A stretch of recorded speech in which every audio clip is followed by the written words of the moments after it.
صباح الخير احلى اخوات في الدنيا، ازيكم عاملين ايه؟ يا رب تكونوا بخير دايما. تعالوا بقى اخدكم معايا لاحلى مكان غالي جدا على قلبي وبحبه جدا. في الحقيقه المكان ده بقالي شويه ما رحتوش، لكن بجد بقى قلت لا لازم اروح المكان ده لانه وحشني جدا. كملوا بس الفيديو معايا للاخر وهتعجبكم الخروج قوي النهارده. والمكان اللي انا هوديهولكوا ده مكان كله بركه وحلو قوي قوي، هيعجبكم كتير. ده بقى كنا لسه في الطريق رايحين. تمام.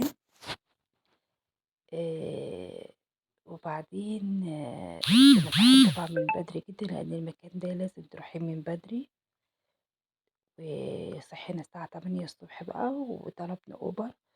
وطلعنا بقى على طول على المكان، لأن زي ما بقولك لازم المكان ده بنروحه من بدري علشان نقضي اليوم كله هناك ونستمتع بقى باليوم بتاعنا. هنا بقى وصلنا للمكان بتاعنا. في الحقيقة أنا كنت مصورة من أول ما عملت سندوتشات للولاد من قبلها من بالليل، وكنت مصورة كل حاجة من بداية اليوم، بس للأسف المقاطع دي كلها بعد ما عملتها اتمسحت مني بالغلط. فكنت مصوركوا كل حاجة والله، بس اتمسحت بقى مني وأنا بعمل المونتاج. فالمهم دي مقاطع برضو من اليوم الحلو بتاعنا ده. تمام. بصوا الأماكن حلوة ازاي. مكان يا جماعة أثري وحلو قوي قوي. الناس بتيجي من آخر البلاد علشان يجوا المكان اللي هو فيه بركة وفيه عظمة بالشكل ده.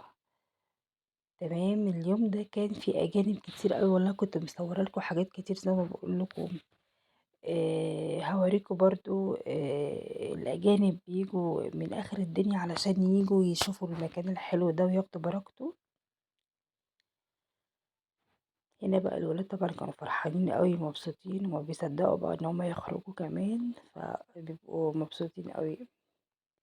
هنا دخلنا بقى اللي هي الكنيسة. في طبعا هناك كنايس كتير جدا، بس انا كنت رايحة علشان انا بحب المرجرجس قوي. يعني مش قادرة اقول لكم بحبه قد ايه، هو شفيعي في كل حاجة في حياتي، فكان وحشني قوي وكنت عايزة اروح المكان بتاعه قوي قوي. فقررنا بقى ان احنا لازم نروح اليوم ده. بصوا يا جماعة المكان حلو ازاي. المكان بجد تحفة وكله بركة ويعني وتروحي هناك تبقي مش عايزة تمشي بجد، يعني لما بروح هناك ببقى مش عايزة امشي خالص.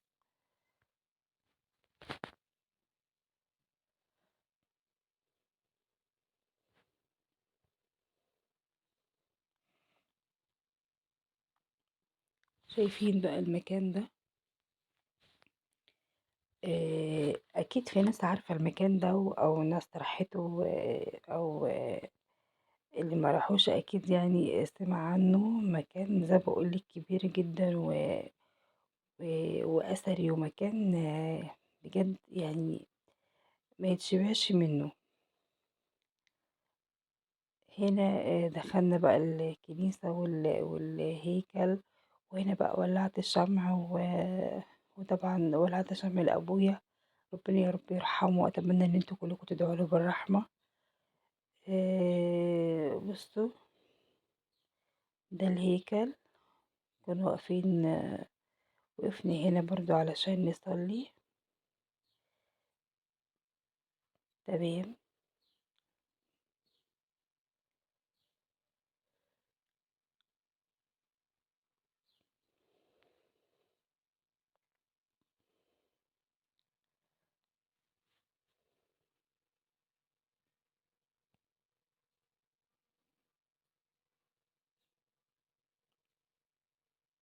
بصوا يا جماعة المكان عامل ازاي.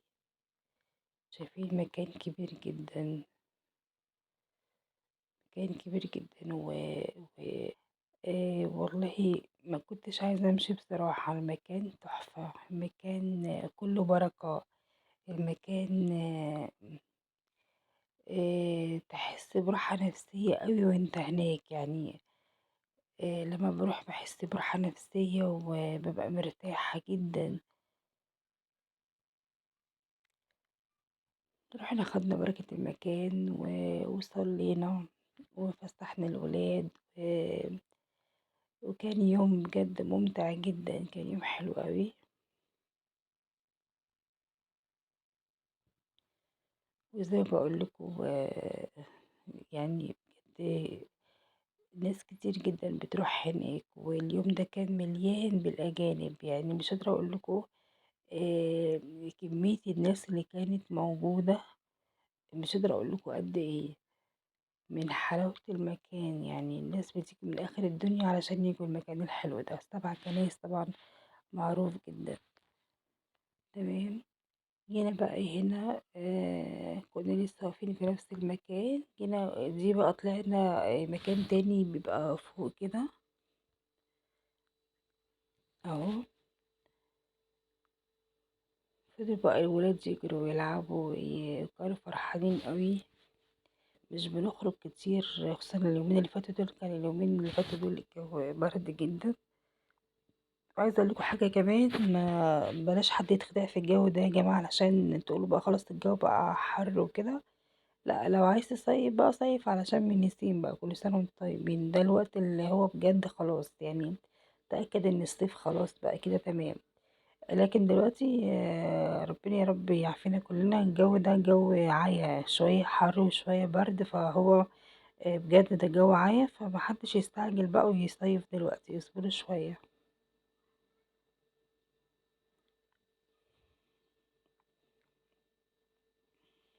بصوا بقى المكان ده آه، ده بقى يا جماعة هندخل دلوقتي على السجن بتاع الماري جرجس اللي قعد فيه وقضى فيه 7 سنين متواصلين. لو حد يعرف آه، سيرة الماري جرجس، ويعرف حاجات عن الماري جرجس. هو قعد في المكان اللي احنا هندخله دلوقتي ده، هوريهولكم. ده المكان ده يا جماعة قضى من عمره فيه 7 سنين. كان بيتعذب فيهم على ايدين الملك. فالمهم كان اكتر قديس عندنا اتعذب 7 سنين متواصلين، 7 سنين تعذيب. طبعا ربنا ما كانش سايبه وكان معاه في كل لحظة، لكن هو بإيمانه الكبير جدا استحمل عذاب 7 سنين علشان خاطر رسالة المسيح، وعلشان خاطر إيمانه الكبير القوي جدا. الماري جرجس مش قال لكم عظيم وجميل قد ايه، وسريع الندى. سريع الندى يعني لما بتطلبه بيجيلك على طول، لما بتطلبه بتلاقيه معاك بيحقق لك اللي انت عايزه، بيقف جنبك. ده شفيعي وحبيبي وانا بحبه جدا ودايما معايا في كل تفاصيل حياتي. بركاته معانا ومعاكم كلكم. آه، فبجد يعني مش قادرة أقول لكم كنت فرحانة قد إيه لما رُحت.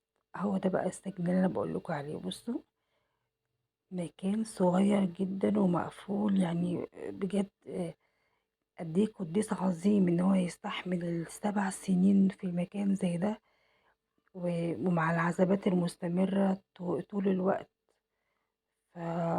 معانا كلنا، دي صورته يا جماعة أهو.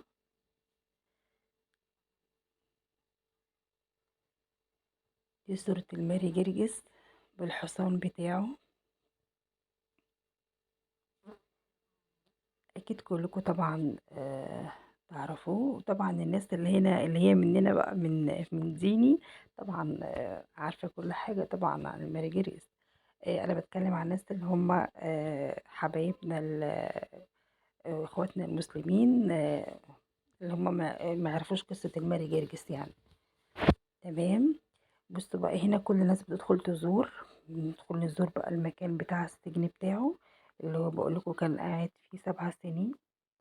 مش قادرة أقول لكم كانت كمية الزحمة قد إيه من كتر ما الناس عمالة تدخل واللي بيدخل مش عايز يطلع كمان من حلاوة المكان. يعني بجد مكان كله بركة. أنا بقى دخلت أنا وجوزي وولادي ودخلنا زورنا، ومتعودة دايما بكتب ورقة بذكر فيها أبويا وكل واخواتي واهلي وكل حبايبي، وبحط الورقة دي جنب صورة الماري جرجس كده، بتبقى بركة حلوة علشان يذكرنا دايما صلواته. تمام. هنا برضو كنا لسه بنزور،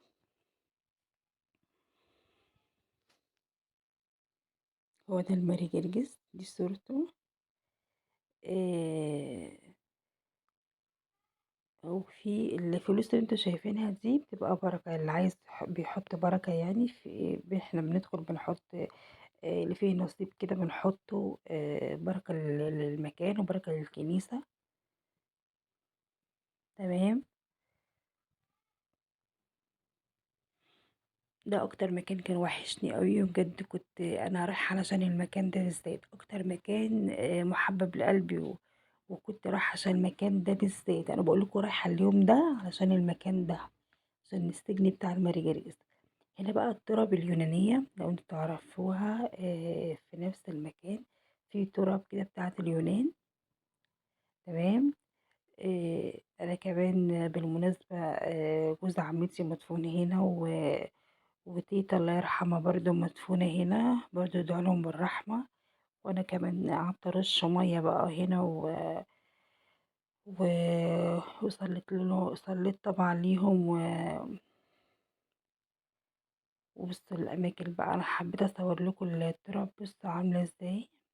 التراب دي كمان يا جماعه ازليه يعني واثريه، من زمان جدا جدا. يعني انتوا لو تشوفوا التواريخ معرفش ممكن تبان على اي تربة انا مصوراها 1920 واللي هو بص يعني زمن زمن بجد. فالتراب دي أثرية جدا، التراب دي أثرية جدا وحلوة قوي. وعايزة اقول لكم المكان مش قادرة اقول لكم على الهدوء اللي فيه، مكان حلو قوي. هي دي تخش المكان ده راحة نفسية بجد يعني ملهاش مثيل. انا بحب برضو اروح المكان ده، ولما بروح هناك بروح برضو ازورهم وكده وارش مية وزي ما احنا يعني متعودين. احب ازور المقابر دي. بصوا دي تربة برضو كنت مصورها لكم، بصوا التربة عاملة ازاي، شايفين الاماكن يعني بجد حلو قوي في كل حاجة، في كل حاجة حتى التراب بصوا تحفة.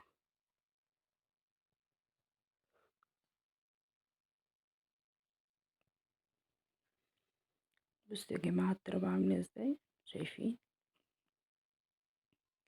شايفين الحلاوة، شايفين الجمال بتاع المقابر. يعني بصوا أثرية تحفة يعني بجد، أماكن من كتر ما هي حلوة تحب تقف تتفرج عليها كده. هنا في آخر المكان برضو في كنيسة، دخلنا برضو زرنا وولعنا شمع وخدنا بركة المكان.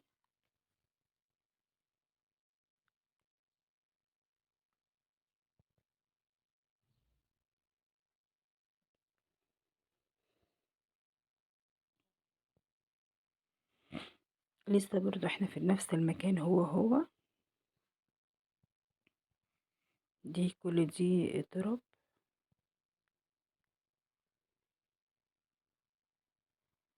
شايفين التراب عاملة ازاي يعني بجد مقابر حلوة قوي يا جماعة، مقابر من زمان جدا جدا.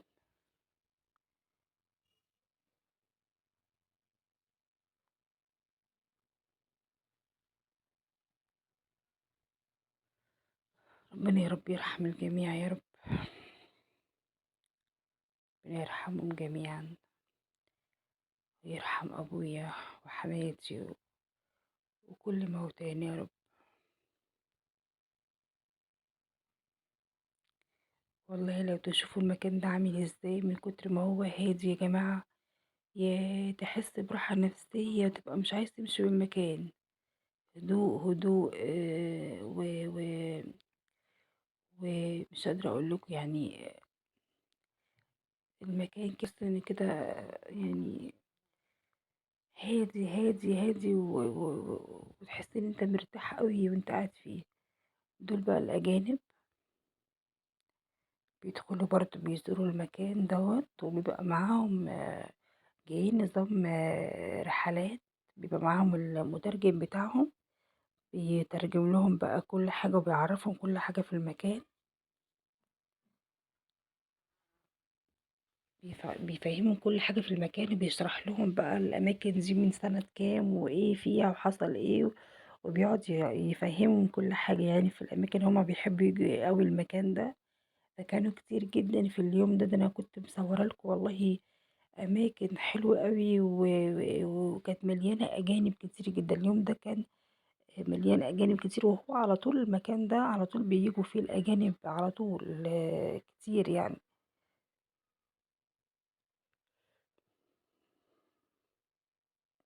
برضو احنا لسه في نفس المكان هو.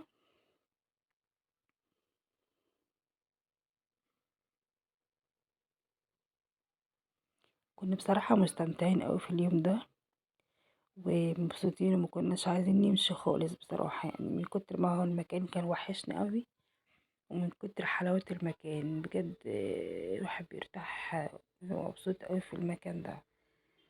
أنا كمان بقالي شوية ما روحتش فكان وحشني أوي المكان، وكان نفسي أزوره واخد بركته. والحمد لله ان انا رحت وزي ما بقول لكم كان اكتر مكان وحشني هو السجن بتاع الماري جرجس. كان وحشني جدا، وكان نفسي قوي ازور المكان ده. يا رب يكون الفيديو عجبكم النهارده والخروجه بتاعتنا النهارده عجبتكم. آه، فما تنسوش بقى اللايكات بتاعتكم الحلوه وكومنتاتكم الحلوه. تمام. وان شاء الله كده اي حاجة هنزلها لكم واشارككم معايا في كل حاجة بره البيت او جوه البيت بقى، في كل حاجة يعني ان شاء الله. لانكم بجد غاليين عندي جدا وبشكر كل حبايبي اخواتي اللي دايما بيدعموني وبيشجعوني. بقول لكم بحبكم كتير قوي، وربنا يخليكم ليا يا رب، ما تحرمش منكم ابدا. لان بجد اكتر حاجة انا كسبتها هي محبتكم. باي باي.